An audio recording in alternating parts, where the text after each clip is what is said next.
வணக்கம். நேற்று கர்மஸ்தானத்தை பற்றி பார்த்துட்டு இருந்தோம்.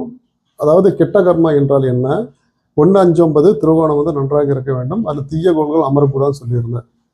இப்போ ஒரு உதாரணம் சாகும்போது நல்ல கர்மா, அதாவது ஒருத்தர் தொட்டதெல்லாம் ஜெயமாகுது, அவரோட பூர்வ புண்ணியம் நல்லா இருக்குது, காலகாலத்தில் வந்து திருமணம் நடக்குது, வேலை வாய்ப்பு நல்லா இருக்குது, நல்லா பணம் காசு சம்பாதிக்கிறாரு, அவர் உடனே நல்லபடியாக திருமணம் நடக்குது, குழந்தை குட்டியெல்லாம் உருவாகுது, எந்த பிரச்சனையும் அவருக்கு கிடையாது அப்படின்னா, அந்த மாதிரி ஜாதகம் பார்த்தீங்கன்னா ஃபஸ்ட்டு வந்து லக்னம். இப்போ உதாரணம் நீங்கள் பார்த்தீங்கன்னா மீன லக்னம் எடுத்துக்கோ. மீன லக்னம், லக்னத்துக்கு இது 1, 5, 9 திருவோணம் தான். 1, 2, 3, 4, 5ஆம் இடம். 5ஆம் இடத்துல வந்து பார்த்தீங்கன்னா இப்போ இயற்கை சுபத்துவம் பெற்று சந்திரன் நம்புறாரு, சந்திரன் ஆட்சி பெற்றிருக்காரு. சந்திரன் இப்போ 5ஆம் தேதி சந்திரன் 5ல் உட்காந்துருக்காரு, அது ஒரு நல்ல அமைப்பு. அதேமாரி ஒரு ஜீவனக்காரன் சொல்லக்கூடிய கூட வந்து குரு பகவான் தான். ஒரு ஜாதகம் வந்து குரு வந்து பலம் பெற்றிருக்கோண்டு. இப்போ குரு பார்த்தீங்கன்னா லக்னத்துக்கு வந்து பார்த்தீங்கன்னா இப்போ 9ஆம் இடத்துலேருந்து குரு அமர்றாரு. இப்போ குரு 9ல் செவ்வாயோட வீட்டில் இருக்கார். அது ஒரு நல்ல சாரம் பெற்று இருக்க வேண்டும். அதேமாதிரி லக்னாதிபதி காரணம், லக்னாதிபதி குரு 9ல் செவ்வாயோட வீட்டில் இருக்கார்.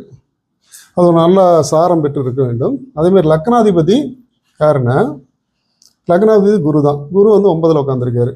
அப்போது இது என்னென்னா, இந்த 1, 5, 9 திருவோணம் நல்லா இருக்கக்கூடிய ஒரு ஜாதக அமைப்பு. இது வந்து பார்த்தீங்கன்னா எக்காரணத்தை கொண்டு ஜாதகம் வந்து லக்னமோ 5ஆம் இடமோ ப்ளஸ் 9ஆம் இடமும் கெடாமல் இருந்தாலும் அந்த ஜாதகம் வந்து ஒரு பலம் பெற்ற ஜாதகமாக கருதப்படுகிறது.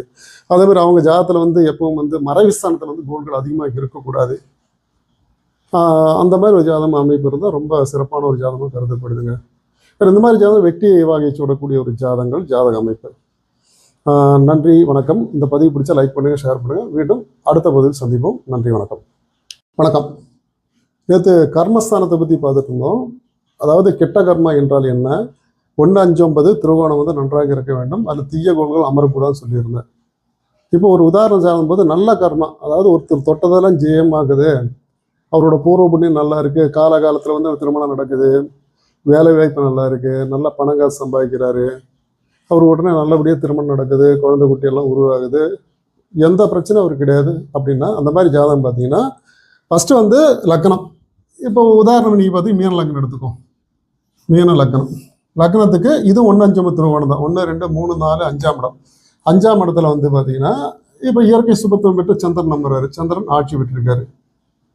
சந்திரன் இப்போ 5ஆம் தேதி சந்திரன் 5ல் உட்காந்துருக்காரு, அது ஒரு நல்ல அமைப்பு. அதேமாரி ஒரு ஜீவனக்காரன் சொல்லக்கூடிய கூட வந்து குரு பகவான் தான். ஒரு ஜாதகம் வந்து குரு வந்து பலம் பெற்றிருக்கோண்டு.